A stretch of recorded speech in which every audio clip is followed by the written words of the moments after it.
Good evening, everyone. It is 6:30 p.m., so I'll call this meeting to order and ask everyone to please silence electronic devices, reminding you that masks must be worn in the gallery if you are vacating your seat to exit the building or to approach the microphone. And we'll open with a motion moved by Councillor LeBlanc, seconded by Councillor Rowley, that Council amend the November 16th, 2020 Council agenda to add correspondence letter from Tim Nurse to section 15.2. Is there any discussion?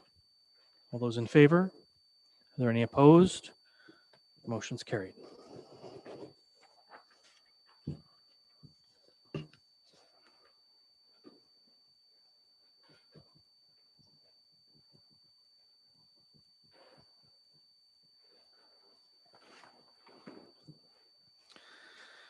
And a motion moved by Councillor Rowley, seconded by Councillor LeBlanc, that Council approve the November 16th, 2020 Council meeting agenda as amended. Is there any discussion? All in favor? Any opposed? Motion's carried. And members of Council, please state if you have any declarations of pecuniary interest and the general nature thereof, if so. There are none noted. Are there any announcements this evening? Councillor Tadman? Thank you, Mayor. This isn't an announcement, but I couldn't figure out where else I could ask the question.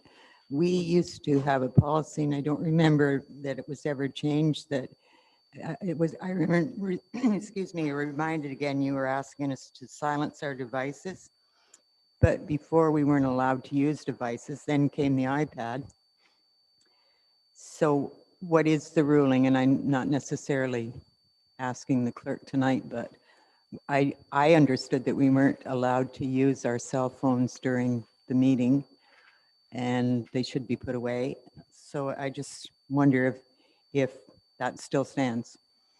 Madam Clerk, would you take a look at the policy manual and advise Council by email if there is such a policy? Thank you. Thank you. You bet. Any other announcements? Sorry, we just have to give Councillor Bateman an opportunity to get a cell phone in his pocket, so it's not offending anybody. Councillor Rowley. Thank you. Although I did send an email a week or so ago to Council regarding just a nice thank you to Preston and some of our public works staff for helping two of the local elementary schools to allow kids to have a little bit more activity outside instead of just kicking a ball around, as they can't use swings or anything like that. So I know Public Works worked with a couple of the local schools to get that done, and I just want to publicly say thank you. Thank you, and thank you to your staff, Mr. Parkinson, for working with the two schools in the community that asked for some help. I know that the schools are struggling to keep people physically distanced while they also allow the kids out to play, and it's a struggle for the teachers and for the staff at the schools, but certainly helps to have some symbols on the ground that they can actually use for play purposes. So thank you for that. And I know that the grade 2 class at Spring Valley has offered you a card this evening. So are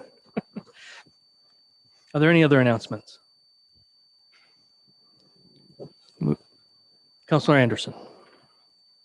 Well, since we're giving the Public Works attention tonight, I guess they were out there working pretty hard last night down in all over town, but in particular, they rescued some people that were down in Presqu'île. They got trapped on a road with the trees falling on both sides of them. So those folks were pretty happy with the service that the Public Works did, from what I hear, and our fire department responded well too. So anyhow, I thought I'd pass that on. On nights like yesterday, it's all hands on deck. Thank you, gentlemen, for the work you did and your crews.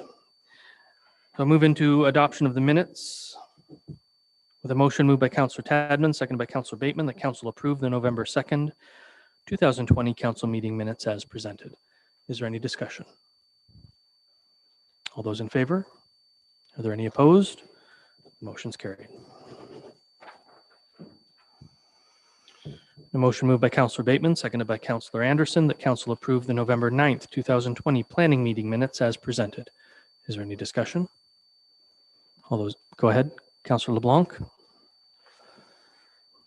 Yes, on, Your Honor, on the delegation 4.1, Mary Jo Morrison, basically from Harbor Street, gave a deposition on affordable accommodations or Airbnbs. And in her statement, she asked if any counselor could go there and visit. And so I did on Tuesday morning, the next morning. But on Wednesday, this is more of a statement to go with this, I got roasted on Facebook that I was aggressively knocking on doors and that I had went through all the homes on Harbor Street. And I'd like to say that whoever said that should add another thing to their resume, another profession to their resume, because it wasn't true. I went to one house. I'm not on Facebook, but I will say it here in a private thing. That's the only thing I have to say. Thank you. Thank you. Is there any further concern with regard to the minutes of November 9th? All those in favor? Are there any opposed? Motion's carried.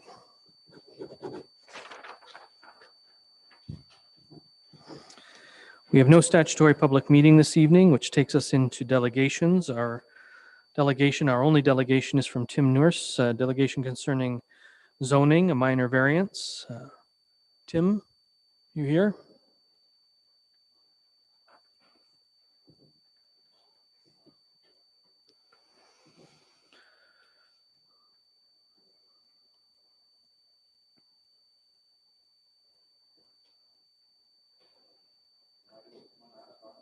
You can take your mask off for this purpose. Yeah. Tim, if you push the lavender button, the purple button in front of you, that will activate your microphone so we can hear you.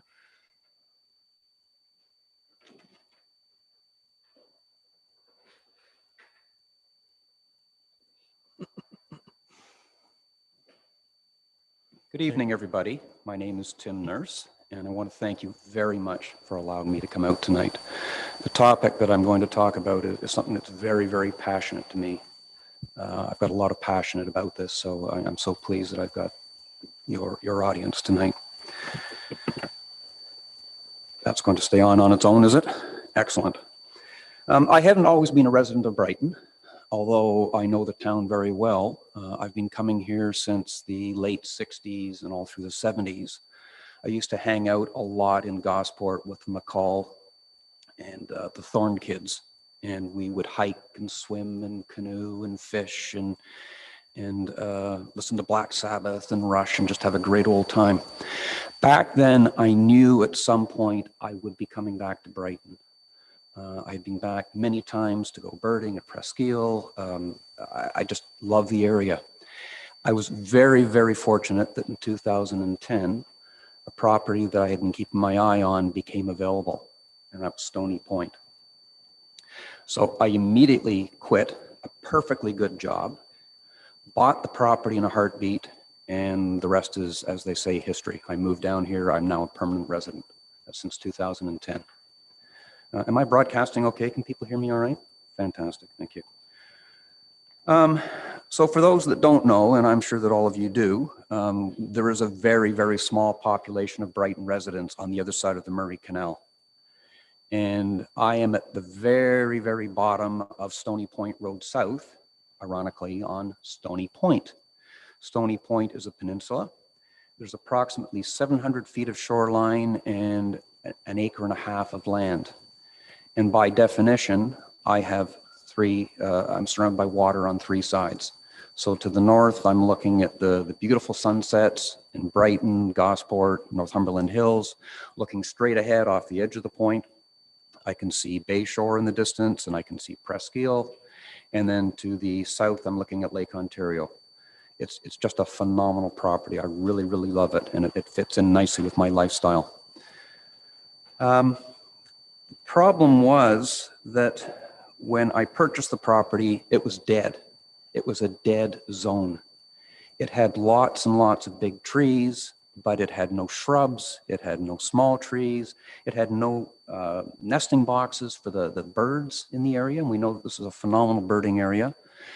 It had no vegetation, no native plants along the shoreline to provide habitat and food for bees and butterflies and birds.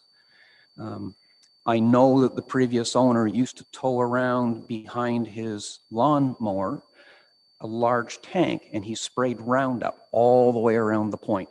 The idea being he wanted pristine lawn right down to the water's edge. I changed that. I couldn't stand that. I changed that. And I was very, very fortunate to have the assistance of Lower Trent Conservation. They know the property, I think, quite well. They've been out numerous times. And they helped me put together a plan to restore the shoreline, a plan that would cut down on erosion, that would provide habitat for the birds that I love so much, for the insects that are so good for all of us. And not only did they provide me with guidance over the years, they also provided me with a grant at one point. Stony Point is zoned as environmentally protected. I wasn't quite sure at the time what that meant, but I love protecting the environment, so I thought, hey, that's probably a pretty good thing, right? So as I said, the first thing I wanted to do was restore the shoreline to a native state. I just wanted to do the right thing for this beautiful property. To this day, I'm still working on restoring the shoreline. I've planted over 300 shrubs and trees, and countless, my partner and I have planted countless native plants. You can barely see the building from the shoreline as you go around because we have just restored that shoreline incredibly well, I believe. So not only is there the benefit now that it's attracting the insects and all the critters and things that I wanted so badly, we have had a lot of flooding, as we all know, on the Lake Ontario shoreline over the last 4 years. Tremendous damage was done to my place, as it was done to a lot of homes in the area. However, I'm sure that the work that I did, my partner and I did, to restore the shoreline, to develop a root system in the riparian zone, did a lot to lessen the potential damage to the shoreline. We, in addition to putting all the plants in, we put in a number of nesting boxes, probably 14 nesting boxes for tree swallows. And last year we had 10 nesting pairs. And the tree swallows are phenomenal for eating insects. They're phenomenal for spreading seeds. They're just really, really good to have around. So we've got a colony here that's been there for quite some time now. We also sacrificed our garage to barn swallows. And by sacrifice, I mean when you allow 6 nesting pairs of barn swallows into your garage, everything in there is going to get covered in poop. Everything. But it's just worth it. The barn swallows are not endangered, but they're on the watch list. And when the work was done on the swing bridge out at Carrying Place, the Brighton Swing Bridge rather, there were many, many, many pairs of barn swallows that were displaced. We provided them with a home. I'm very proud of that. In 2011, I installed a 5 kilowatt array of solar panels. And in order to do this, I had to pour a slab of concrete that looks like a humongous hockey puck. So it's 11 tons of concrete. It's a 10-foot diameter. Once again, I remind you, this was on an environmentally protected area. I did not need a building permit for it. I did not need a permit from Lower Trent to install this, but I did communicate with the building inspector at that time, and Brighton was well aware that I was putting this large piece of concrete on this sensitive property, and I got their blessing to do it. In 2014, Lower Trent Conservation was back on the property. They were assisting me with plans to build a turtle bed. And a turtle bed is an aggregate structure right on the water line. It would be about 4 feet wide by about 8 to 10 feet long, and probably about hip high. And it's alternating layers of gravel and stone and what have you. So once again, it was another example of how phenomenal Lower Trent Conservation was in helping us naturalize this property, and how dedicated Trish and I, my partner, to making this a wonderful property that's good for the critters, that's good for the neighborhood. In 2016, I submitted plans for approval for a single-car garage and attached studio. So this is approximately 675 square feet, and there's a loft above the garage, and there's a loft above the studio. So it's not an insignificant structure. Of course, I had to get approval from Lower Trent, and they came out, did a site visit. They had a look at the plans for this building. The building was designed and oriented in such a way that it would capture the maximum amount of sunlight. So it was my intention to put another 5 kilowatt array of solar panels on there. So working with Lower Trent, they issued a permit, and then Brighton issued a building permit shortly thereafter.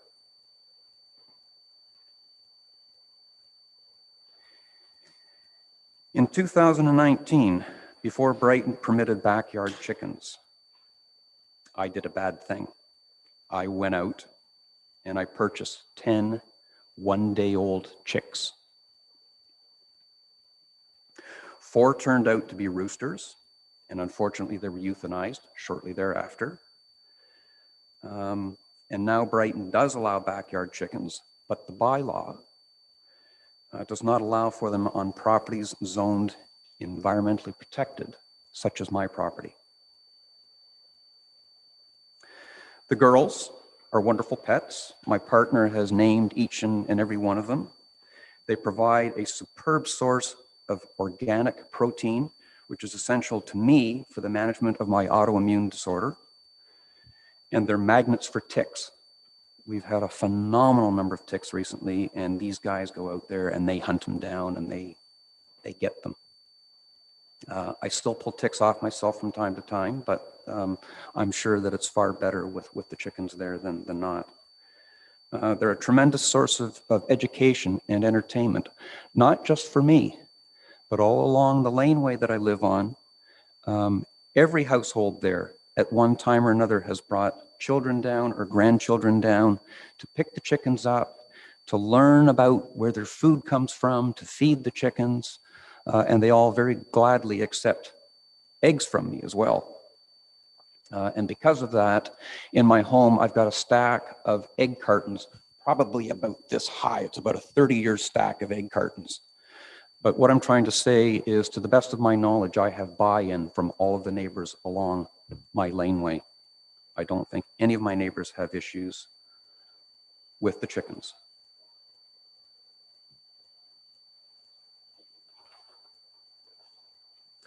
I really don't want to lose the chickens, but essentially I have to make a choice between rezoning the property rather, so it's no longer environmentally protected, or getting rid of the chickens. I think those are my only 2 options. I have not put in a permanent structure for the chickens. I have 2 4x4 modules the chickens go in. In the cold season, I pick them up with the forks on my tractor and I move these modules into the garage. In the warm season, I take the tractor, I move the modules back out into the yard, and I've got a chicken wire fenced in area that they go into.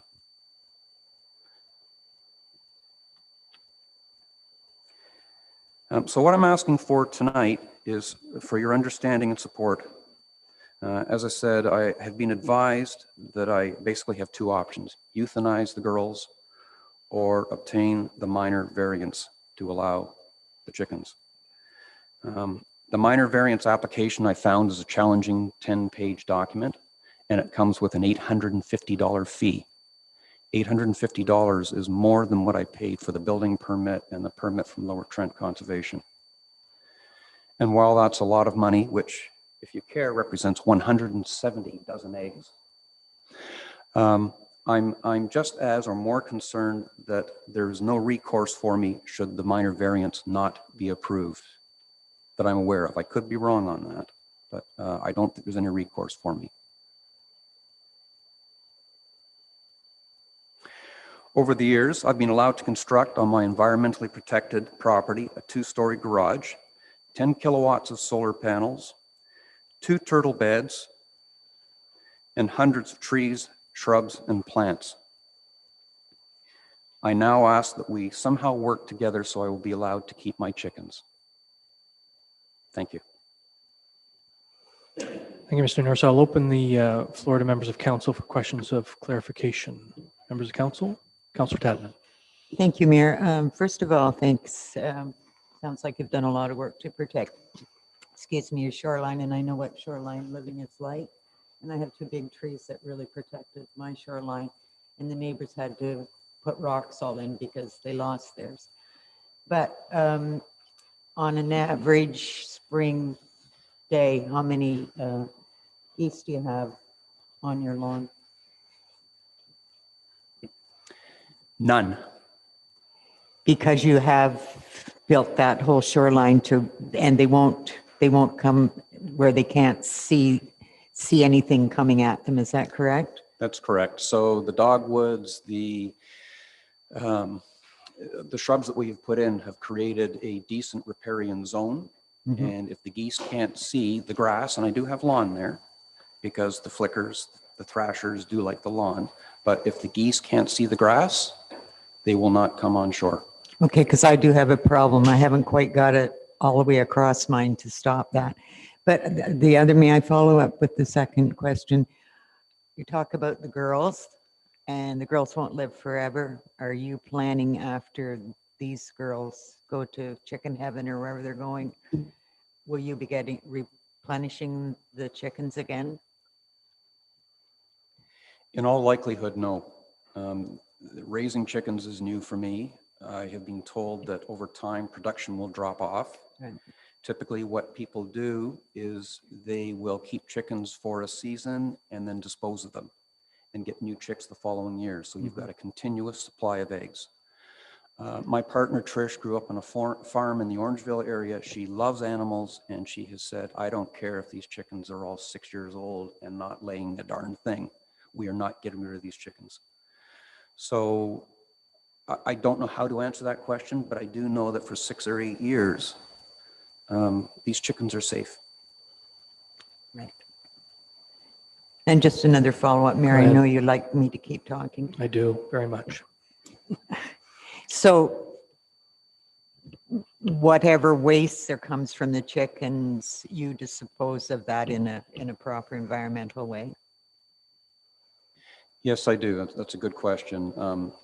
I have had to go up to Smoke Point in the past. There's an organic farm up there where I've actually had to buy chicken waste and cow waste. Now I've got my own source, although it's minuscule. 6 chickens produce less output than what a dog would produce. So you're putting it back into the soil? Yeah. So I've got on site 4, 5, 6 plastic compost bins and 1 wooden skid compost bins, and I shred all of my leaves on the property.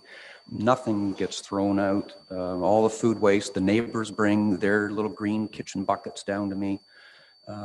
So to answer your question, the chicken manure gets combined with all the yard waste and all the kitchen waste from the neighbors, and it gets put back into the soil. I've also got about 20 odd raised beds where I grow vegetables and herbs and things. So I desperately need this stuff. Thank you. Thank you. Any other questions? Councillor LeBlanc? You, Mayor, I don't know if maybe the planner can answer this one.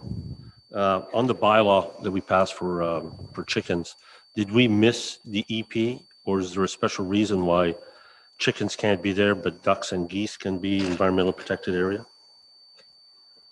Mr. Walsh? Through the mayor, the residential zones all permit the keeping of a maximum of 4 hens with the exception of the shoreline residential zone. The bylaw is silent on any legally existing home in other zones. So I think it was maybe just more of a wholesale type provision in the zoning bylaw, and that particular situation, it was not addressed. But I agree with your inference that 6 chickens in a EP area are not going to have much of an impact compared to geese and seagulls and things like that. Go ahead. Yep. One more question. Through the sir, I was raised on duck eggs because they're a bit bigger and have a lot more protein. And we were raising ducks, and you call these your pets. So I understand nobody eats their pets, so they're going to go with this. Have you thought about bringing ducks in to eating for their eggs, for your protein, for your autoimmune system? Because they wouldn't be affected by an EP zone. You don't have to answer that if you don't want to.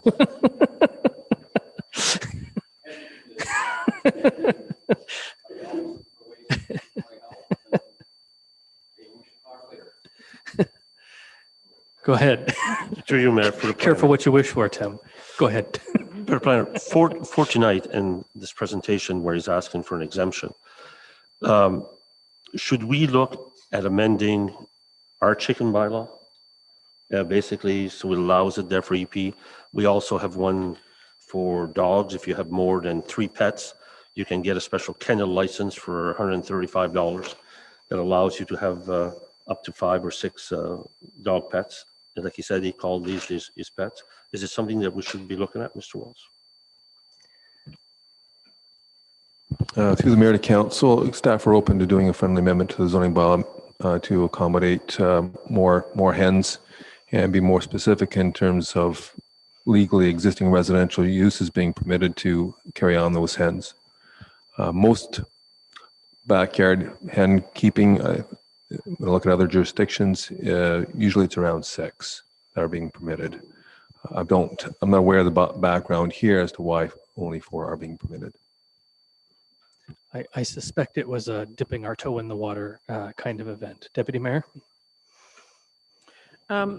Thank you. I know right now is just for asking questions of clarification. Are we going to discuss this later on when we have the letter, or when's the point when council's actually going to?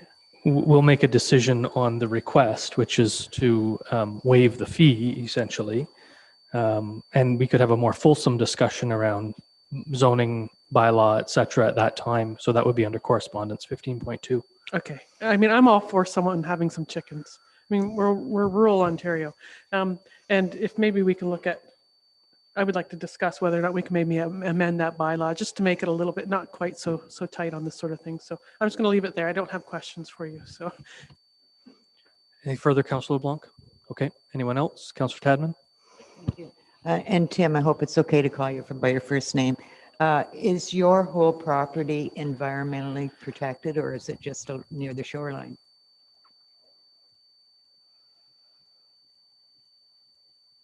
I don't know, and I should know because it's been surveyed. I believe all along the laneway, going back a number of meters, it is protected, but it just comes a little further inland on my property. But I'm guessing that maybe 80% of my property is environmentally protected.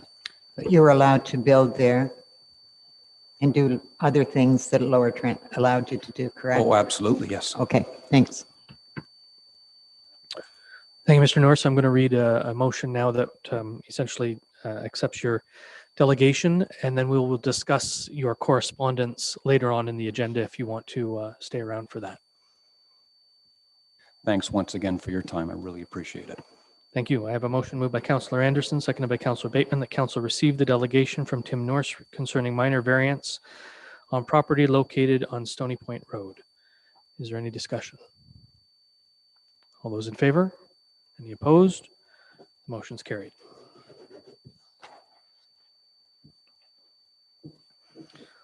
And I said we had only one delegation, but of course we have 2.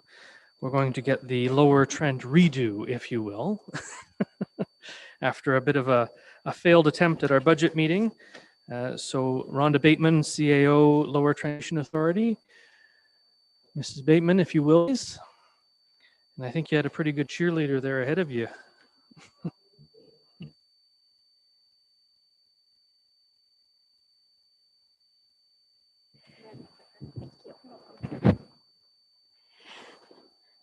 Thank you for my return.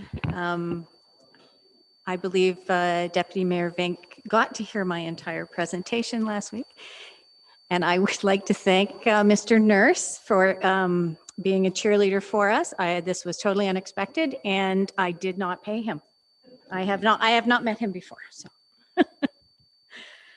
I will as the mayor asked me, hit some highlights. So I will quickly go through this. So thank you for this second opportunity, and Mayor Ostrander and council.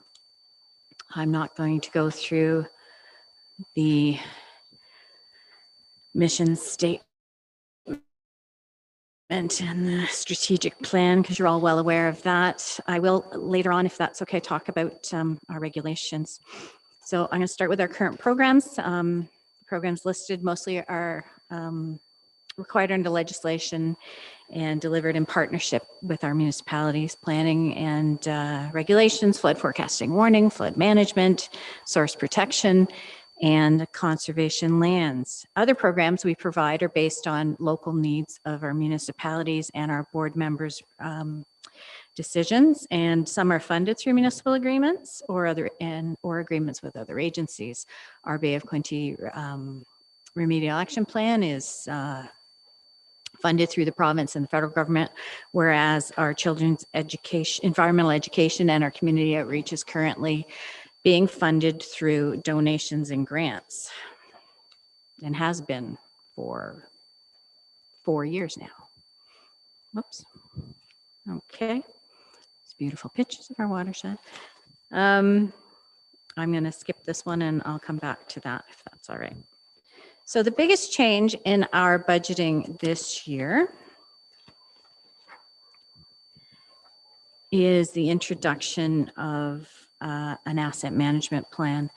So we used to determine our budget based on annual needs, expenditures, revenues, and capital needs. And those capital needs would vary from year to year, whether they were special projects or whether they were asset management oriented. So basically, we looked at what was broken and what needed fixing, and we do it in the year that we could. And so instead of setting out a schedule for repairs and maintenance, so this process results in a lot of inconsistencies in budget requests every year. So the board approved our asset management plan July this year. And we do have a large pool of assets, buildings, vehicles, equipment, and land holdings. And I know that capital asset management plans are not new theories or processes for municipalities. And I understand you guys are going through a revision of yours or review of yours. So seeing that we're over 50 years old and some of our assets are much older than that, it was long past due for Lower Trent to start looking in that direction. So this is going to help our businesses. It's going to guide us in the purchase, use, maintenance, and disposal of major assets. And it's going to allow us to stabilize our annual budget process.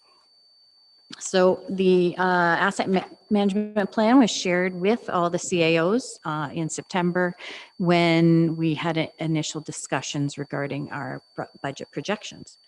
So our asset management plan looked at what our annual costs would be, and they worked out at about $98,000 per year. The board has decided that this year they would bring forward half of that for the levy. Instead of the 98, we're requesting 49,000 from all of combined for our municipalities. So there's our revenue stream, 52% is definitely from our municipal partners through our levy. The rest of the funding is from regulatory fees, provincial and federal grant money, partnerships, agreements, donations, and grants. Our largest funding source outside of government funding are the fees for service and other revenue that we generate ourselves. We've, because of a lot of hazard issues in the past few years, we have been able to increase our revenue in that manner, which has been helpful. So here are expenditures broken out by section. Watershed Science and Services, they're our largest, sorry, let me turn the slide. They have the most staff and the widest variety of programs, and they're the ones who generate most of our revenue outside of the levy. Excuse me. Conservation area land expenditures are very small, but they have a great deal of the asset management expenses. And we still don't charge a fee to access our properties. We do request donations, and we get some once in a while. And corporate services, of course, works for all program areas, and the expenses are mostly staff and supplies used corporation-wide. So to the nitty gritty, our operations budget increase was actually 5.08% this year. The levy increase, however, is only 1.45%. We are using surplus from prior years to make up the difference. And we're really working hard to keep our levy increase below 2%. So based on the apportionment of the levy, which is provided to us by the province, we don't have any say over it. And it's based on the percentage of, it's based on each municipality's population and the current value assessment of each municipality as presented to us. So Brighton's levy apportionment is 15.94%. It's up 0.06% from last year, but the actual increase in operational levy for Brighton is 1.87%, or $2,984. That's for operations. And the capital levy would be $7,821. So this chart illustrates what all of our partner municipalities are paying for this year. So overall, with operations and capital put together, it's an increase of 6.65%, or $10,805. So I wanted to speak just a little bit about the relationship that we have with Brighton and our other municipalities. And we've seen huge improvements in many of the working relationships we have between our staff and your staff. And especially in common departments of public works, planning, and building. And we, excuse me, I am trying to make sure that we're developing these relationships and strengthening them, and making sure that we're all working towards the same goal. And our staff are really keen to continue that. So thank you. So I did want to mention that today I sent a note out to the CAO and the clerk regarding the Ministry of Environment, Conservation and Parks. They introduced the budget bill last week, and hidden in that budget bill under Schedule 6 was Conservation Authorities Act changes. So we've been waiting a long time for this. It's been over a year that we've been waiting for it. Then we went through consultations. Many of you were at the consultation session that was in Colborne, which I thought went really well. So I'm just introducing this letter while I'm here because I sent it today. The board thought it would be a good idea to make you aware of it and to outline some of the issues that we see with the changes. Some of the changes were not anticipated at all. They were not in the consultation discussions. They're very severe. There's a convoluted appeal process and mechanisms for appeal, and appeals will be going now according to what's written to LPAT. We normally had our appeals for any applications go to the Mining Lands Tribunal. We have concerns that this is going to cause a lot of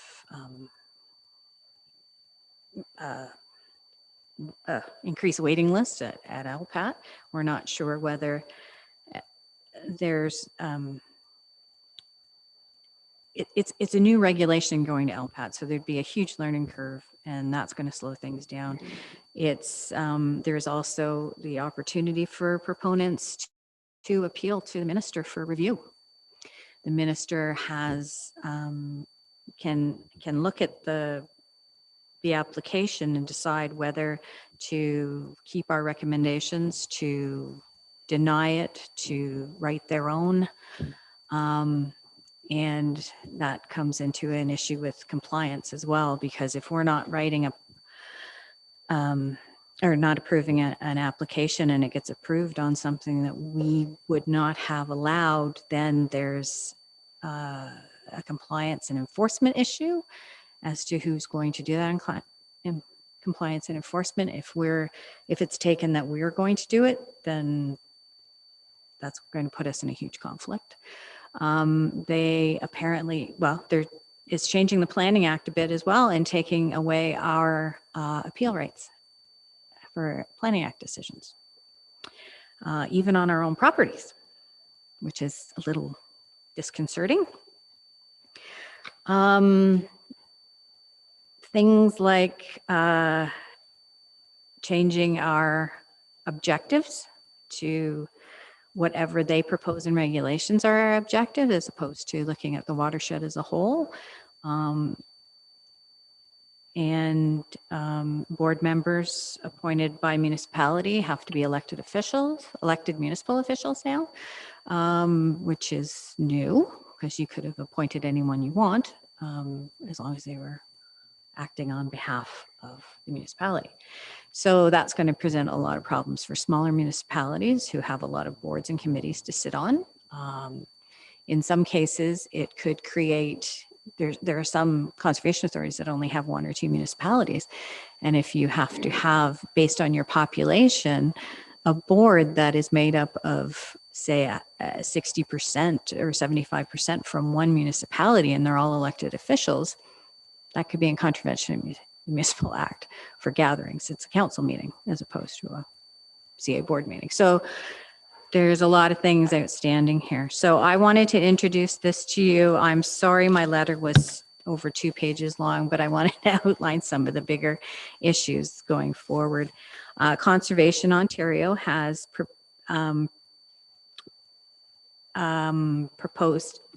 created a proposed resolution for municipalities. It's your decision whether you want to go through that or not. You can, we would love your support, but there may be some things in there that you would want to change. It's a very long resolution as well, but it is really applicable to what's going on now. So I just wanted to bring your attention to that as well. And so. Thank you very much Any questions? for the redo. We appreciate it. No problem. Given the technical difficulties we had last time. Are there any questions of clarification from members of council? Councillor LeBlanc. Through you, Your Worship. On this new regulation or this new adopted regulation that's going to bring us to resolutions to LPATH, like with a lot of them now, this would add a lot more cost to the municipalities because your legal fees, your consultant fees, your planner fees will all go up with all these appeals. So that would cause a lot of cost and hardship onto the municipalities because you would have to come in to get more money. Am I right or wrong? Through you, Mr. Mayor, yes, you are correct. That is what I read into it. Because of the convoluted nature of this appeal process, I made a chart for my board members and they were shocked by the look of it.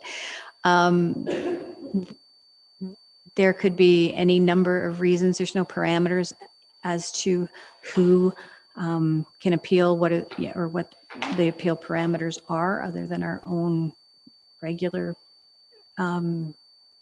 current appeal mechanisms. So yes, it could increase fees. It's likely because the more appeals that take place and the easier it is to appeal, then the more our staff would be involved in either providing information to a minister's reviews, minister's orders. The minister has the,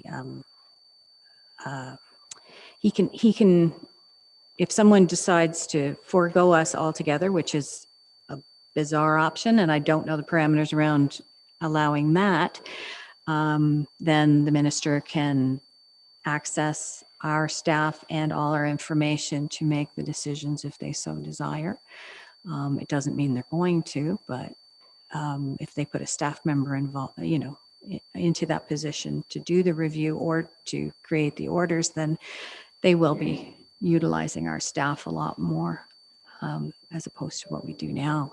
So I can foresee it taking a lot more staff time, costing more money, taking away staff from doing their regular application work and permitting work.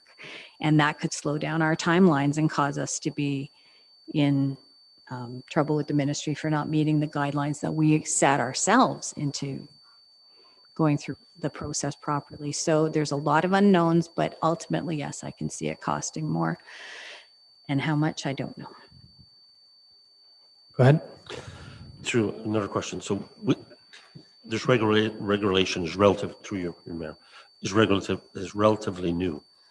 So what happens when you have more appeals and your staff is more out, when we want to do our developments and get our development or housing that need information from the Lower Trent, this could delay all these operations and delay costs to our developers and our builders and our small homeowners that want to build homes in the rural areas. Because I really support the Lower Trent and all the work and everything you do, because I know how much money you save us if we had to hire consultants for everything. So I just see a spin-off, not the first year, but the second, third, that everything gets delayed and compounded, which would add more cost to the municipality and delay in times. Yeah, we don't have the staff to currently undertake, if necessary, all these other appeals. So we would have to hire staff, and that's not where we want to go. We're working very tightly right now. Next year we are going to have someone on for 6 months working in our planning and regs department, because we are a little overrun right now. We're hoping for good weather this spring to get us back on track. But yeah, and the regulations themselves. So that's the change in the legislation.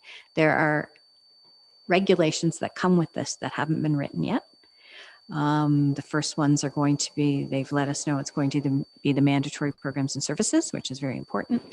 And then they're going to talk about the levy, and then they're going to introduce the Section 28, which are the ones about this whole appeal mechanisms and that sort of thing. So I don't know how long that's going to take. They promise the other ones will be out shortly.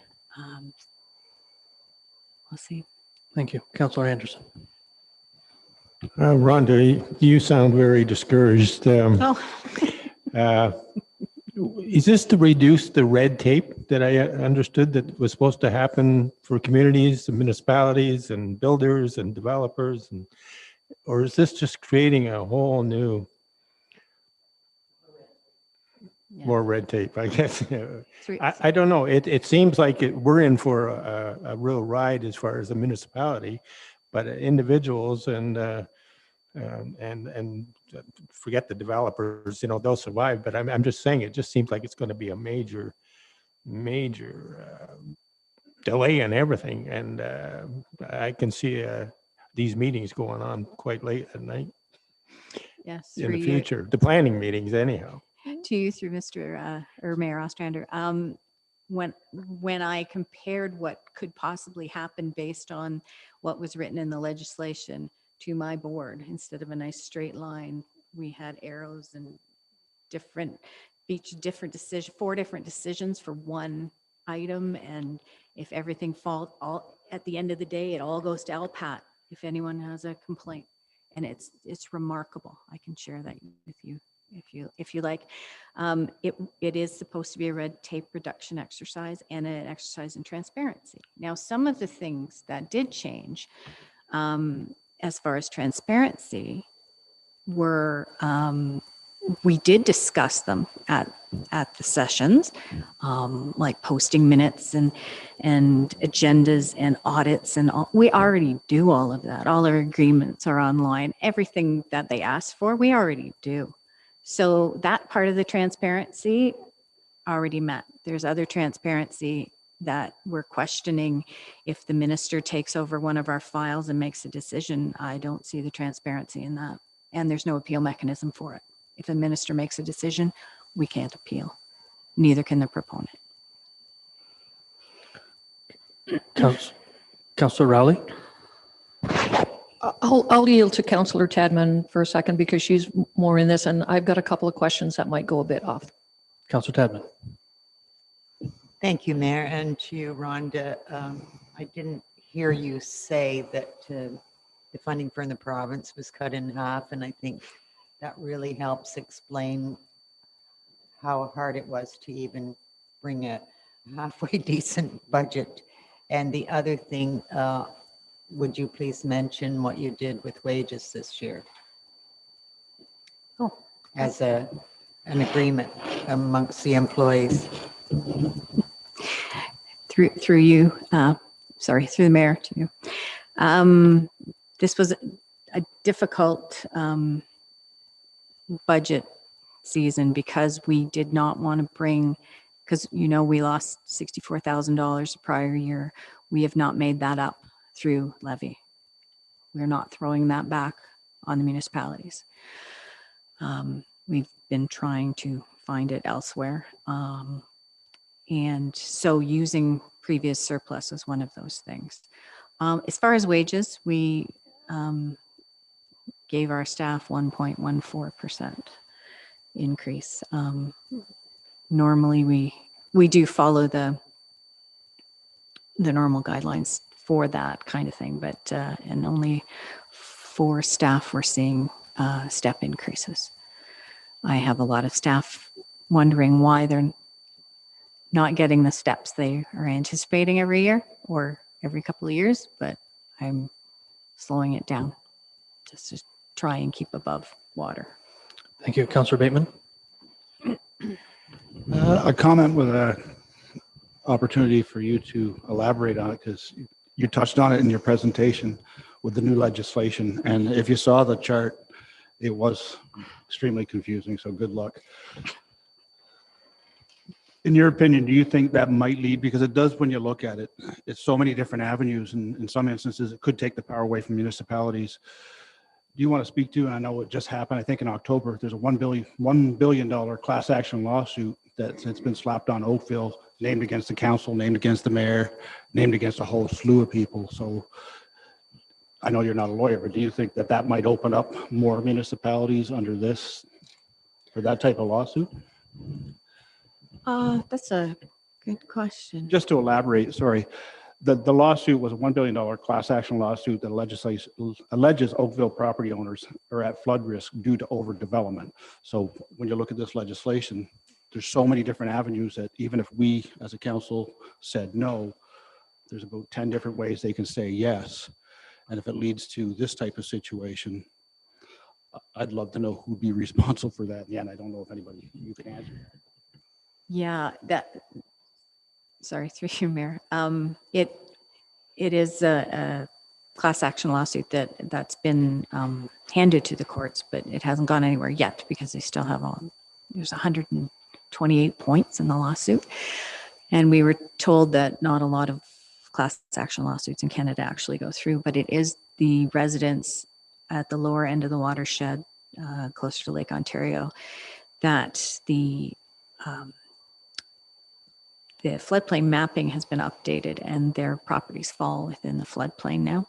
So it's having a big effect on their property values and a whole bunch of other things, and their ability to build and sell and insurance and all that kind of stuff.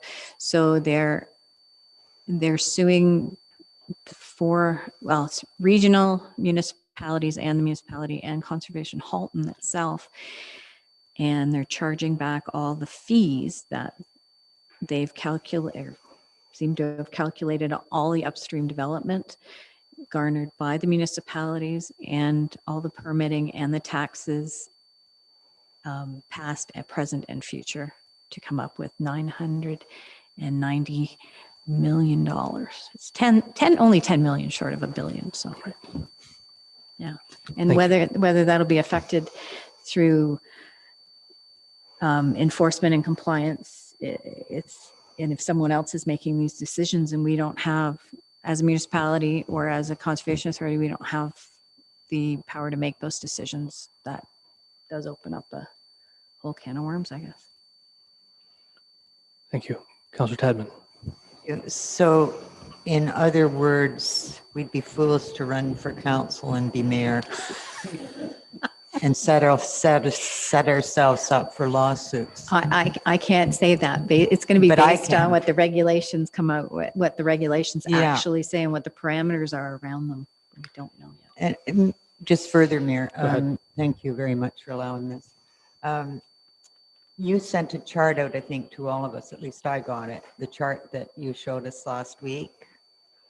And as you follow all the different ways that you can get an appeal, and you can basically just run to the minister, who probably knows very little and wouldn't have the expertise to be qualified to say yes or no, but maybe a little patting on the pocket could convince him that a developer should be able to build in an environmental protected area. See, I can say anything because I'm old. So therefore, what's the point of anything? You know, what's the point of trying to conserve our environment then? Because the way I see it, and correct me if I'm wrong, the way I see it is this is just give an open house for developers. I may be wrong, and I don't ask you to comment because that's not fair to you. But think about it. If you don't like what the conservation, your local one says, appeal, run to LPAT. If you're really in a hurry, go right to the top and go to the minister. And hopefully you can convince him that it'd be good to have that development in that area, because it's really, really going to be good for business, not too good for the environment. And by the time he's done and out of there, he doesn't care that the whole floodplain floods the whole works. That's the way I see it. And It is a public safety issue. At Yes, it is. the end of the day, that's what it is. And I don't know if others heard, but I didn't hear you say how much the province cut us this year. No, it was last year. I mean, last year. sorry. 64,000. Pardon, I still can't. 64,000 and Thank you. change. I wanted to make sure everybody heard that. And for the third time, Councillor Rowley. Thank you. I did hear that, Councillor Tadman. So my first question, Rhonda, regarding, do we know when all of this legislation will be rolled out? Because I'm assuming that if it's rolled out over the next year, it will definitely affect your budget, which, and as you know, we're in budget deliberations right now. This is something that we should probably, you know, kind of put a few nickels away as well if this is going to affect us in a year or two. So that was just my comment on that. And once again, back to budget. Last week we had a budget meeting. I asked, and I believe both Councillor Tadman and Councillor Bateman clarified for me that the property around Proctor House is owned by Lower Trent. And I know over this last year, there's been some discussions with, I think the DBIA as well, to cost share in fixing the driveway and the parking lot in that area. I don't know if that's been done. I was told that over the next week or so, some of that work would be done. The long grass issue up there. I know this year has been a struggle for you, I'm sure, with staffing and things. I'm wondering, because I've heard some concerns about how long the grass is up there, and there's been some trees down and things not cleaned up, ticks being a big concern as well. So I'm just wondering if in the future, if for next summer or next year, if that grass is going to be cleaned up and cut down or mowed, is it going to be on a regular maintenance program? Okay. Through you, through the mayor too, Councillor Rowley. There are some areas, I'll start with the budget. This legislation isn't supposed to affect our 2021 budget. Yes. As far as Proctor Park, yes, the DBIA has been working with our lands manager to get some of the, to get the parking lot regraded. And there was an issue with, there was a personal health issue with the grader operator. So yeah, so we were just waiting.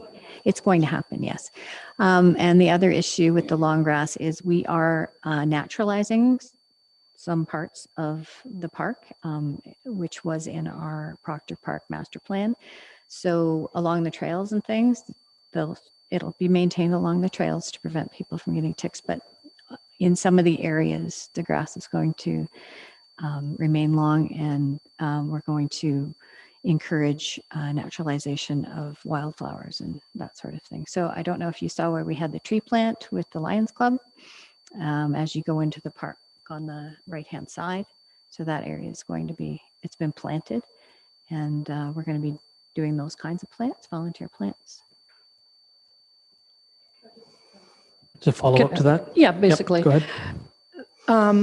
So good that you're cutting along the trails as far as, managing long grass and ticks. But what about the ticks then that are in the neighborhood? Everybody keeps their lawns cut. We can't put chickens in the conservation area to look after the ticks. And it is a concern. It's not only a concern in that area, it's a concern in Presqu'île as well.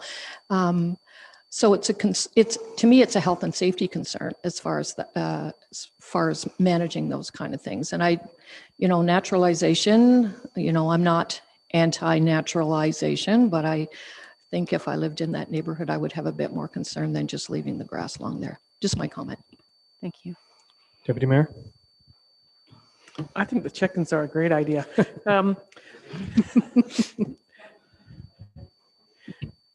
So I guess it's just kind of a comment about what you brought forward, the new, is it legislation? It would be great to hear back on that at one point so we understand. And I'm sure you're just kind of wading through it. So I'm not going to pepper you with all kinds of questions about it tonight, but I am curious to know a bit more of it and be able to talk about it and see how it's going to affect everyone. So anyway, it's just a comment. Thank you. And I'd concur. We'd love to have you back once you have a more fulsome understanding about how this will affect you, but quite selfishly, how it will affect us. Absolutely. Right. Once the regulations are written, or as they're written, I am more than happy to come back. Thank you. Discuss it with you. Councillor LeBlanc. Thank you, Mayor. I have two questions, and one is on flooding. This council passed with the fire department for a $25,000 study to look at some of our shorelines that were more susceptible to flooding. Hopefully that consultant has reached out to you and we get that report soon.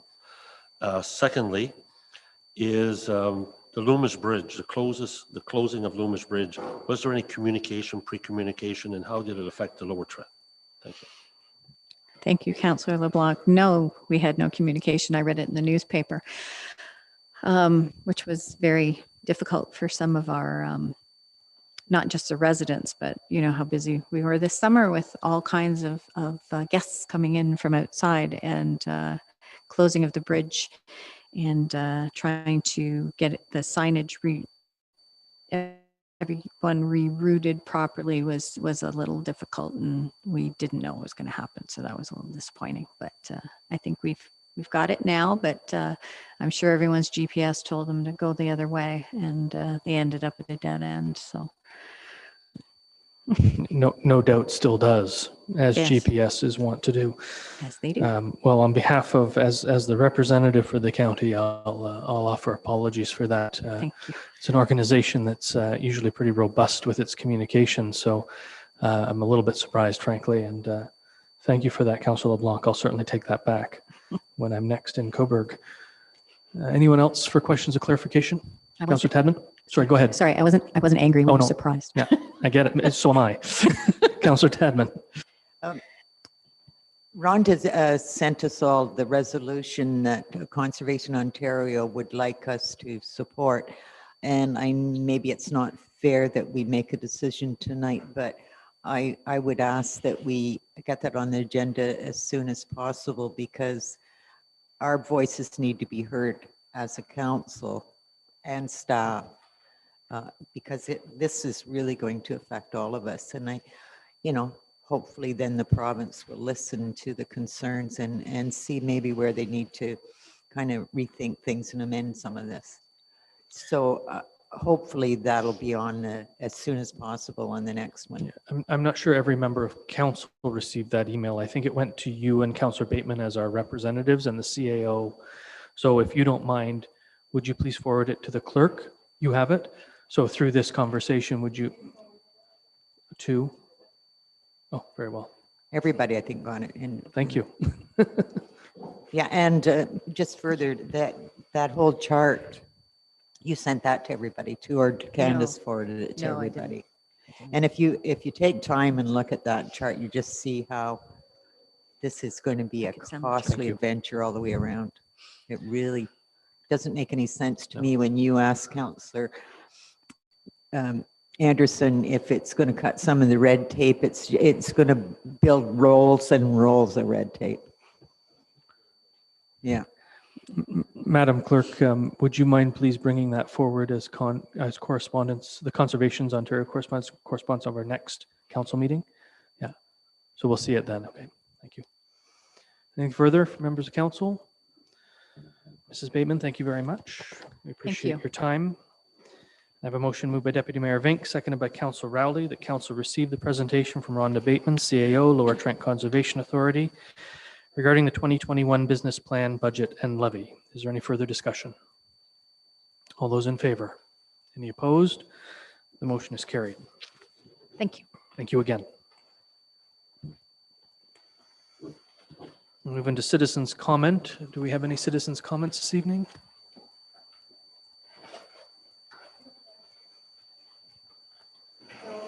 It's empty. Thank you.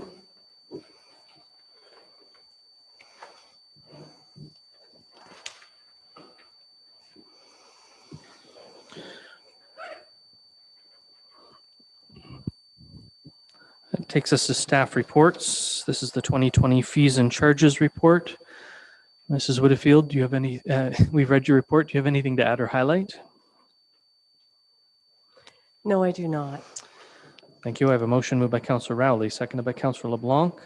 The council receives the 2021 fees and charges report and authorizes staff to advertise for the public meeting on December 7th, 2020, and to prepare a bylaw for the December 21st, 2020 council meeting.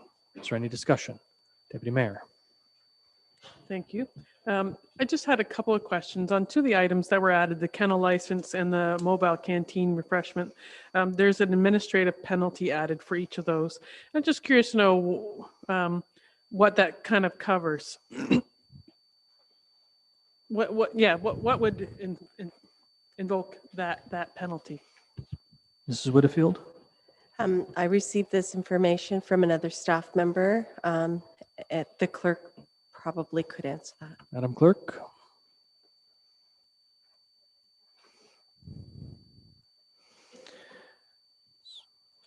I might be able to assist if I may. Mr. Walsh. Sure. This isn't a new item in some of the bylaws that our bylaw enforcement officer has been drafting. The term administrative monetary penalty is a phrase founded in the Municipal Act where in administering or enforcing a bylaw, it's classed as a fee for service as opposed to a fine, and it's collected as such. So it's just another layer in the enforcement framework, and it's effective because it can be collectible as taxes. So instead of having to be challenged in court, it could simply be added to the tax levy of the citizen involved. That's correct. Thank you. Some of the previous staff reports have made some allusion to maybe a comprehensive version of a net bylaw coming forward, more in response to cannabis issues and maybe short-term accommodations issues, because in those areas where enforcement is difficult, that can be a very useful tool, I understand. And is there still an appeal process through the court system? No, there's no appeal. None at all. No. There is some training offered by the Association of Municipal Clerk Treasurers, December 3rd, I believe it is, that I'm registered for. And I'm encouraging the bylaw enforcement officer also registered for that, but there's some specific presentations on AMP bylaws for smaller municipalities. Thank you. Deputy Mayor, follow up. Just for clarity, so this fee is enforced when someone doesn't get a permit like they're supposed to. Is that correct? So then, in order to go through the process, they are charged that fee for not getting their permit. Correct? That's correct. Okay. It's most common areas for an AMP is parking fines and not having a license or not having a permit. Councillor LeBlanc.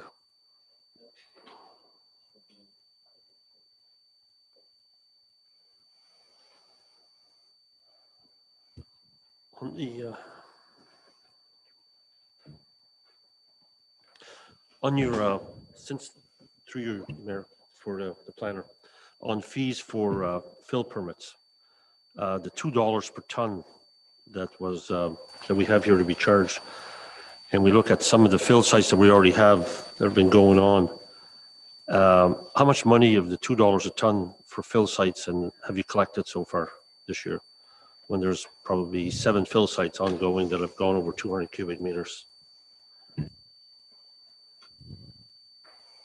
Mr. Walsh? Through the mayor, I'm told that we have only one current application submitted, and that's not been declared complete as yet. Some of the fees haven't been submitted, but in terms of all these other fill sites, we haven't received applications, is my understanding. So we haven't received any revenue. Any further questions with regard to the fees and charges report? Councilor Bateman? I just want to clarify that I'm reading it correctly, like in the opening. Let me scroll back. I apologize. The planning and building fees, I see there's an interim fee. That's going to come in the new year.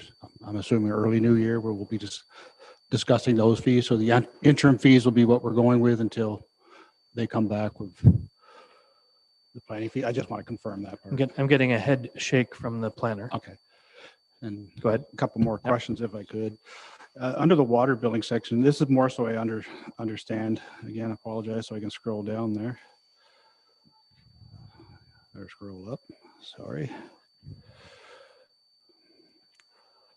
Oh, under water department, just so I know how they come up with this, if I look at the residential increase, it's 18-cent increase. And when you get bulk water, it's only a 6-cent increase. Has that always been like that, where there's a difference between what we charge the residents and what the bulk get?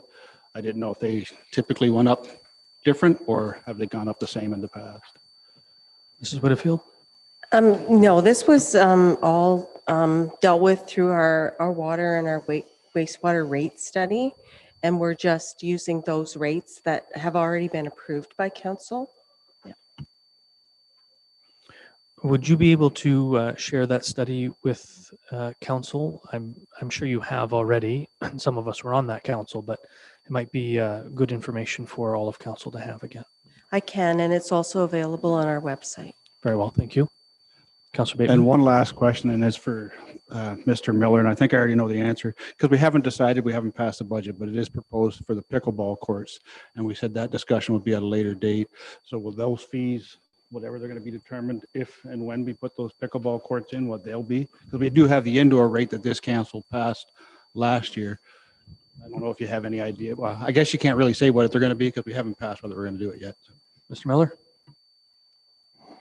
Yeah, we will have the hourly rate here, and my vision is they will be starting their season in the arena with the build going on throughout the late spring, early summer.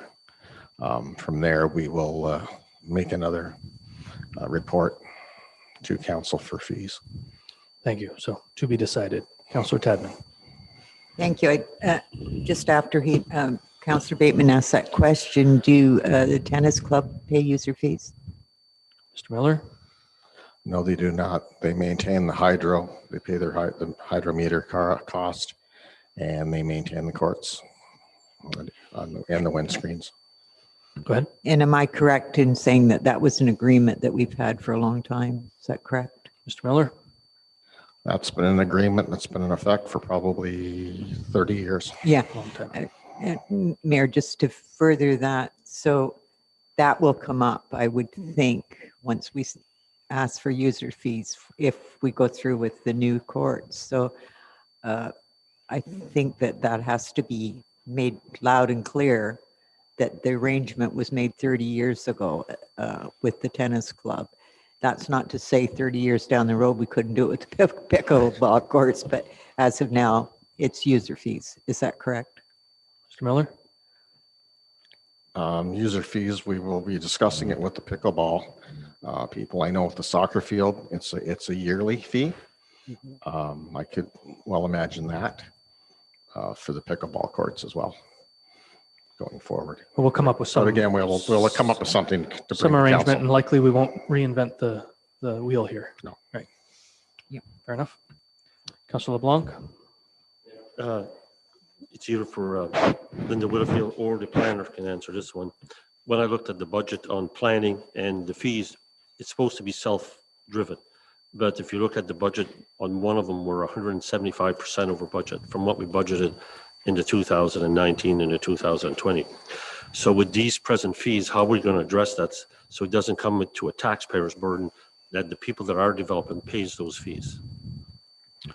We're going to address that through a complete review of planning and building fees, starting now. It's probably already started, so we're going to benchmark our fees with other municipalities. We're going to take a look at how we structure our fees so that they are self-sustaining, in particular the building department, and as close to self-sustaining as possible with the planning department. And those fees will come forward in early next year. So what we're going to bring back as a bylaw is all the other fees and charges in one bylaw, all the general fees and charges, except for building and planning. We're going to bring back a separate building and planning bylaw so that we can revise that in early next year. And then we'll bring back, of course, our water and wastewater bylaw separate, as we always do. So council will be able to address those fees through another fees and charges process early in 2021. Go ahead.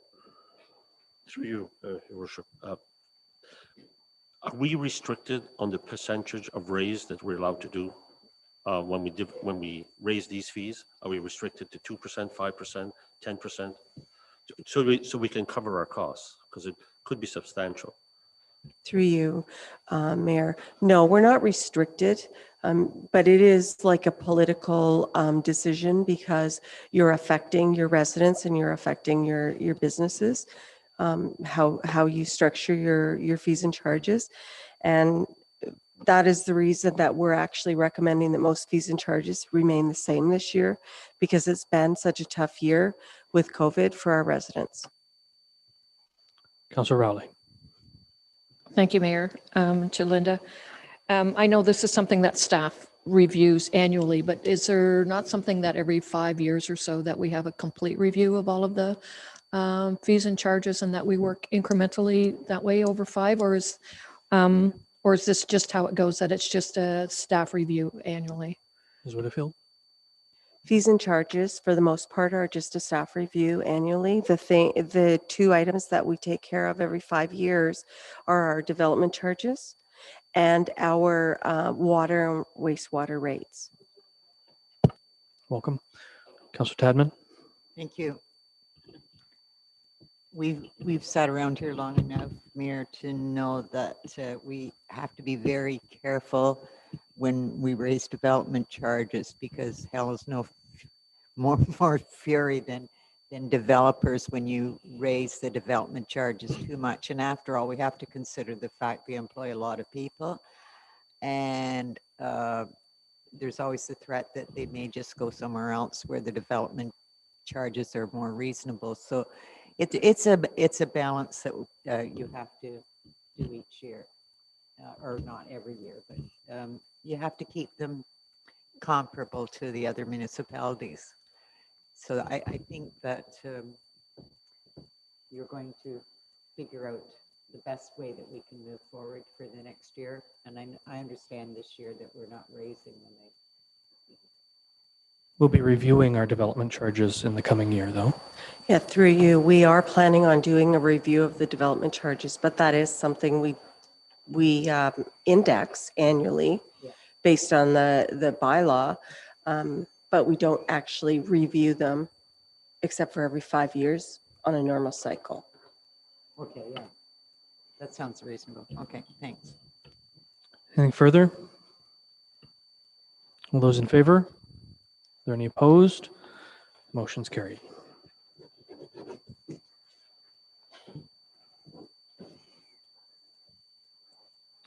Next report is the 2023 quarter financial report.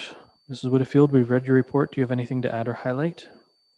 No, I do not. I have a motion moved by Councillor Bateman, seconded by Councillor Tadman. The council receives the 2023 quarter financial report as information. Any questions or comments from members of council? Councillor Tadman? Thank you, Mayor. The one I would just like it to be explained, the wages. Councillor Tadman, could you speak into your microphone? Oh, sure. Yeah, I'm thank just you. looking over here too. The wages, Linda, for COVID expenditures are at 63,000. Could you, not necessarily tonight, but I would appreciate a breakdown of that because I'm trying to think, well, why would there be so much more wages for that? When an employee's working all day, they would be paid. And so was there a lot of overtime during COVID, or how did it get to 60 feet? I think it's just how it was accounted for, Mrs. Whitfield. So the wages are in your budget already. Yeah. But we allocated those or redistributed them to the COVID account. A lot of those wages had to do with fire department, with administration in the fire department. So the chief and Okay. the deputy chief, because they spent so much time on COVID related work, especially through that first 4-month period. And then we had other staff that needed to work from home. And even though they were doing work, it wasn't like 100% of the normal output because they're working from home and they don't have everything at their fingertips that way. And we did that, as you can recall, to protect all staff. So we had teams, alternating teams. And so we allocated those wages as well to the COVID account. Okay. They are budgeted wages though, and it wasn't extra overtime or anything like that. Okay, just to follow up on that. So can you let us all know how much we got from the federal government to help cover the expenses? I'm sorry, I don't know the exact dollar doesn't amount, have but to be I exact. do know that it's just over 300,000. Okay. And will we be getting a breakdown of how much is spent and how much is left soon? I'm not pushing you for that. I'm just wondering if that's going to happen soon, or do we wait for the, I will not give you a breakdown of that right now. Okay. We'll finish this year end. okay, We'll see what's left. What is left will have to go to a reserve to be used for COVID-related expenses in Right. 2021. And so we'll provide council with that information at that time, but it's a little premature at this moment. okay. And just to follow through with wages again, I always recall that we got a report of the sunshine list, and we haven't had it this year. Will we be getting that? Or at least I haven't seen it. Maybe I missed it. So staff doesn't generally provide council with a copy of the sunshine list. It's usually in a published though. report, but it has been published. We did provide the information to the ministry, I knew that. Yeah, I had heard and that. so that information is readily available online.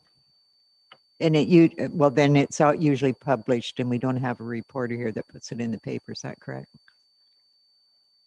Through you, I would assume that is the case. Yeah. Okay. Thank you. Thank you. I'm going to go out on a limb a little bit with regard to the COVID expenses. We've all received an email with regard to public washrooms in the downtown and a request from the DBIA to help them keep those public washrooms available through at least through to the Christmas season.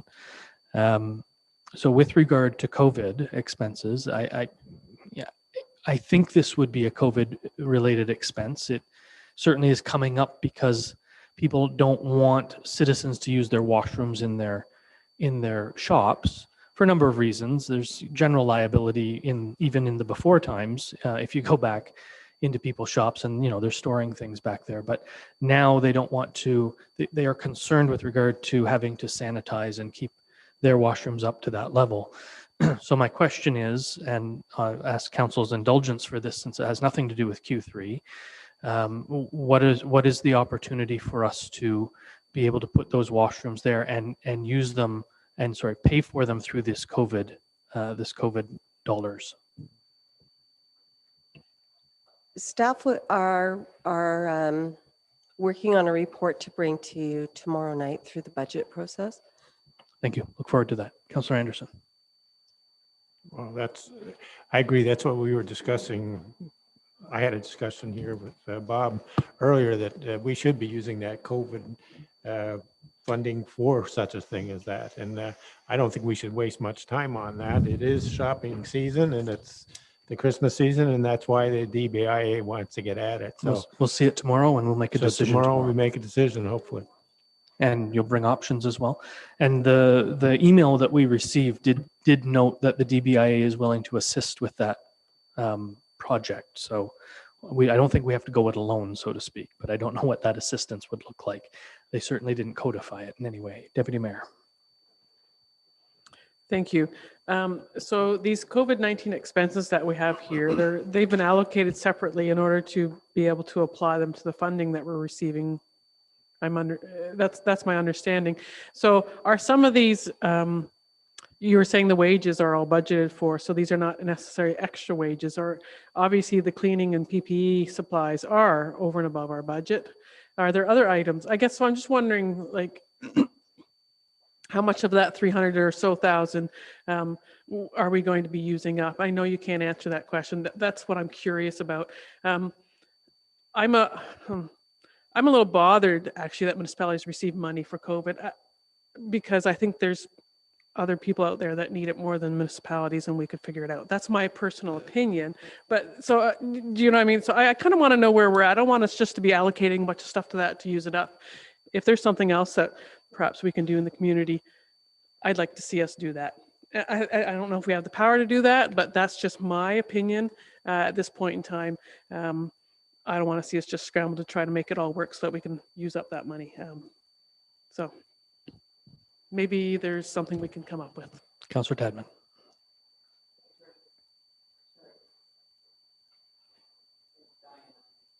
Not too much. I totally agree with you. As I've spoken before, there's people going to be struggling through this winter. And I don't know, I didn't hear if there were stipulations on this money. So I think in all fairness that we should be, instead of putting it away in reserves, maybe necessarily this year, we should be helping out in whatever way we can. But I would also have to ask Linda, when you receive that money, is there restrictions how it's being used? I do have to report back to the ministry on how it's being used. So I will do a quick report tomorrow for the budget meeting and provide you with that information. That would be great. Thank you. Any Because further? even the downtown is struggling. Maybe there's some way we can help out with rent or whatever, but not just the downtown, because that's not fair either. There's a lot of business that are struggling. Anything further on the third quarter report? Councillor Anderson? I understand the Deputy Mayor and Mary Tadman, your point about accepting money that could go somewhere else, but this COVID funding is coming through to us. We don't get a lot of funding this municipality. This is a small thing, a small amount when you think about it in the big picture. You look at other communities, and a couple of them just in our neighborhood are getting a couple of $1 million. Most of it's to do with transportation and other things like that and health services, and we don't have those concerns as much as they do. But this is a small amount, and it's to me, it's something we should be accepting and we should be using, and opening washrooms and having them sanitized and have somebody there. The only other way to do it is we look for volunteers to stand there and clean them every couple of hours. It should only be limited maybe on the opening. If the stores are only open till 5, then they're only open till 5, that type of thing. But we need to, look at these things outside of those other needs. We need to deal with the needs of people that are hungry and that their taxes may be of concern. That's a separate thing we need to deal with. This is a total different thing we're talking about. I think so. That's my opinion. Councillor LeBlanc. Thank you, Mayor. I certainly support the Deputy Mayor, and I support Mary Tadman fully on this, on getting stuff. And I know that Linda Woodfield, the staff, will come up with something really good where it fits. My question, Mayor, is for Public Works. When I look at their budget, the quarterly budget, last year we had the flood, this year we got COVID. Last year we had a large reserve of stuff that wasn't done.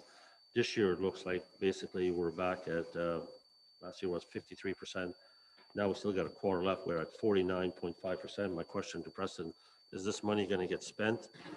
Or is it something that's over budgeted every year to put stuff in reserve? Or is there a way of looking? Because I'm also looking at future projects.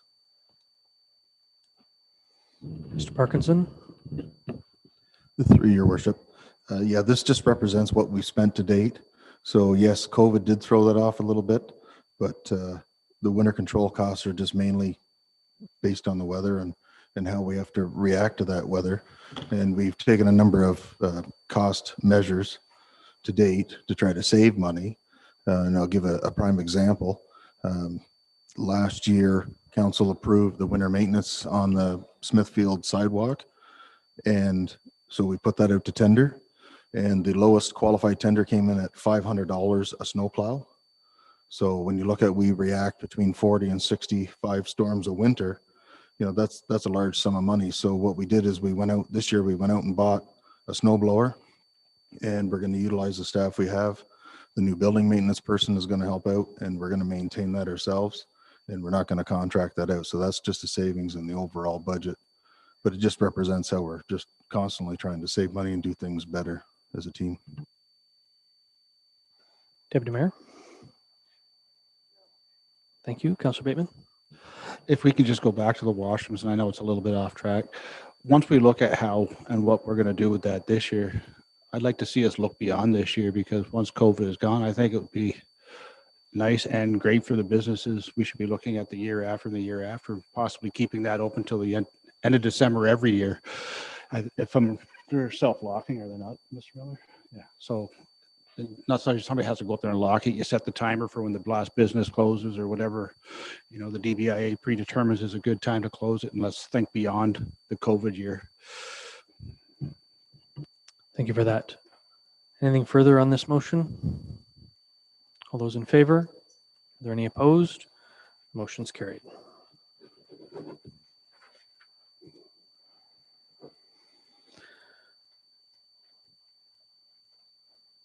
Next report is with regard to traffic control bylaw.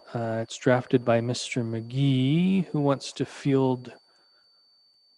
Mr. Parkinson, do you have anything to add or highlight? Through your worship. Thank you, Candace. Nothing at this time. Thank you. I have a motion moved by Councillor Bateman, seconded by Councillor Anderson, that council receives the staff report dated November 16th, 2020, regarding the amendment to Schedule A, C, and D of Bylaw 127, 2019, to regulate traffic within the municipality of Brighton, and further that council passes a resolution to amend Schedule A, C, and D to the traffic signal bylaw as outlined in the report, attachment number 2. Is there any discussion? All those in favor? Are there any opposed? The motion's carried.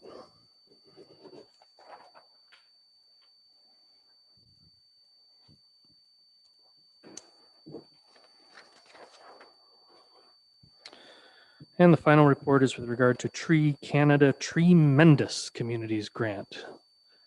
Ms. Lambert, we've read your report. Do you have anything to add or highlight?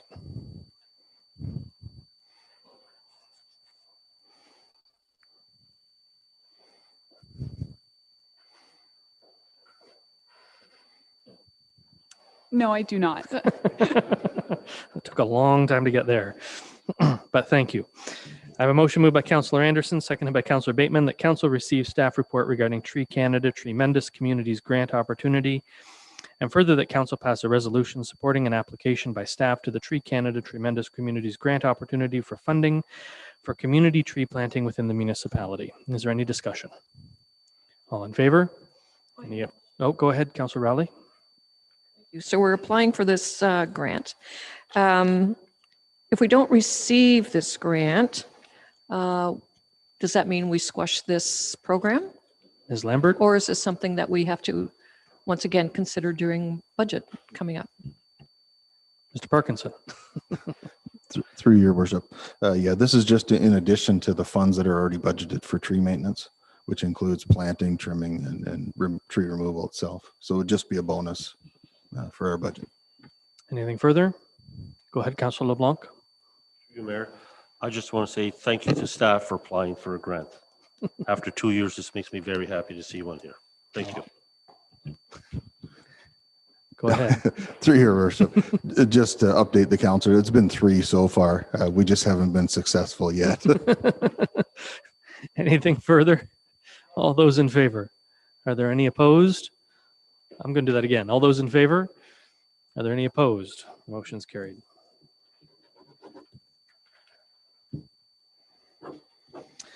There are no notices of motion or motions. There's no unfinished business. There are no bylaws. We move into reports of advisory committees of council, reports, minutes, and council reports.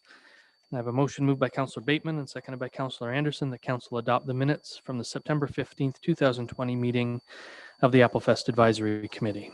Is there any discussion? All in favor? Any opposed? Motion's carried.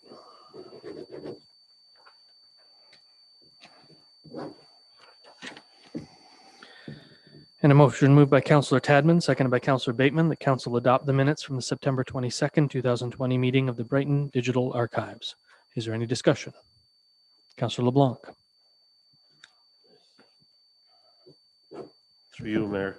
I believe it's resolution 2020-20, which is for, 819, which is for the purchase of a drone, which I read this.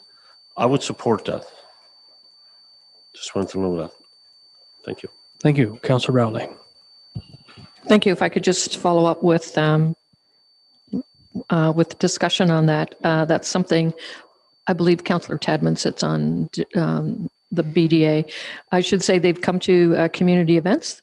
It was something that would maybe happen yet before the end of this year, but because the more that those that are researching and delving into this, it's going to take a little longer. So it'll be in next year's budget with both maybe digital archives, community events, and maybe even ECDEV. But it's definitely going to be a great marketing tool for the community at some point. But there's a lot of policy and regulations that they want to make sure they have it correct. Once again, better to review all of this and do a good job than to just jump into something and then find out that we're in over our heads. Thank you. Councillor Tadman. Yeah, and Councillor Rowley, I just wanted you to know that I know it was, they were approached, or I don't know how it worked. Anyways, they talked about it with different, and they found out that they have enough money on their own. So no community events money or anybody else's money will have to go into it. I just wanted to also recommend the calendar again this year. This is what, the 5th year now? And it's fantastic again. And we're only allowed one, correct? But if you're really good, can you get 2? Oh, okay. I know where the box is. Councillor LeBlanc. Through you, Mayor. I also, when I was reading the archives, I saw that Brighton Remember, that our good councillor Mary Tadman has 3 posts on there, almost 30 minutes. I've watched the first one. I can't find the other 2. So somebody could point me to them. I'd love to watch them. Right there. Go ahead. I know you can't help yourself. I can help myself, and so can you. I would suggest that maybe you should volunteer to do a profile of your memories, because you're getting up there too. I can't remember a darn thing though. Danny Thompson, I think, is the latest one to do Presqu'île, and that'll be fun. But I sat one afternoon in the history weekend, and it's fascinating to hear what different people remember about Brighton. And I would recommend it if it's possible that we have one. Probably won't be this year, but anyways, they're all very good. I think they're all online too. That's a great project when you consider especially all the stories we've lost. That's right. As time goes on. Councillor Rowley, did you have a comment? No, I haven't been asked to do one yet, but that's quite okay. But I should say, I know they're working on another project as well with the Hasty Peas, and that's going to take a while to get done as far as to remember, which is something near and dear to my heart, remembering the 75th anniversary of the liberation of Holland. So I sat through a little bit of that with my mom, and I'm looking forward to that project being completed, but I think it's going to take a while to do that. Mhm. And aren't you thankful for us Canadians that we gave you the opportunity to live here? That's right. Thank you very much. It's something that I annually try to remember, Councillor Tadman. As you can see, I've participated with Remembrance Day and stuff as well. And yes, thankful to be here, although there are days that my heart's across the pond. We're going to move in past the love in here and ask if all those who are in favor of this motion, please. All in favor? Those opposed? Motion's carried. Thank you. We have no reports, minutes of statutory committees, boards, or external agencies. We move into correspondence. The first being proclamation for International Day of People with Disabilities, being December 3rd, 2020, and a motion moved by Councillor Rowley, seconded by Councillor LeBlanc. The Council proclaimed December 3rd, 2020 as International Day of People with Disabilities in the municipality of Brighton. Is there any discussion? All those in favor? Are there any opposed? The motion's carried. And our second piece of correspondence added to the agenda is from Mr. Norse with regard to the fee for the minor variance. And I have a motion moved by Councillor LeBlanc, seconded by Councillor Rowley. The council receive or support the request from Tim Norse to waive minor variance application or application fee of $850. And instead of answering the question receive or support, I'd actually like to have a general discussion around this to see if this is necessary, because there was some discussion that maybe staff were looking to amend the zoning bylaw, and that might solve this problem if that was the case and it was happening. It was going to happen in a relatively expeditious manner. So, Mr. Walsh.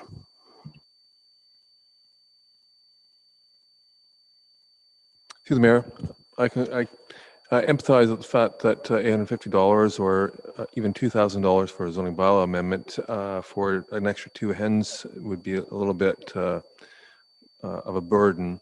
And I think it's within the window of good planning to maybe do a housekeeping amendment to the zoning bylaw.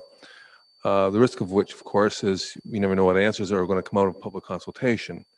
There may be issues that I'm not foreseeing that arise, and that's the process. But I'm happy to bring forward an amendment to the zoning bylaw to liberate a few hens. So well, easy. I would recommend that we refer this back to staff. That way we are not agreeing to or not agreeing to anything that would come forward then at any time without worrying about any procedural hangups. Mr. Norse, are you okay with that? It's your correspondence. I know it's a council decision. We'll refer it to staff. Staff seem to be amenable to bringing a amendment to the zoning bylaw without costing you anything. And then that may solve your problem. It may not. We may, through the public consultation, hear that people are adamantly opposed to 1, 3, or 5 chickens. We never know. But in the meantime, one assumes that there will be no enforcement taken on Mr. Norse's property. But that's not my direction. I'm just making the assumption that we're not going to be asking him to, take his chickens to the zoo or anything like that. Typically, Mayor, if there's a planning process underway, then enforcement is watching but not acting. Okay. So you may have people skulking about, but no one's going to levy fines against you. That's that's what I'm hearing. So could I have a motion to refer this to staff? It's moved by Councillor LeBlanc.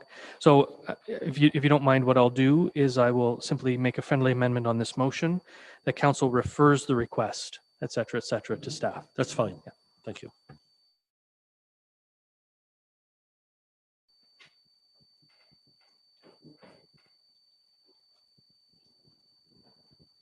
Is there any discussion on that?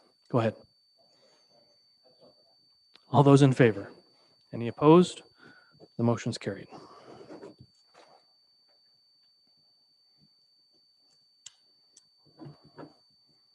Did you have something now, Councillor Bateman? Yeah, I was going to mention it when we had the proclamation for the accessibility.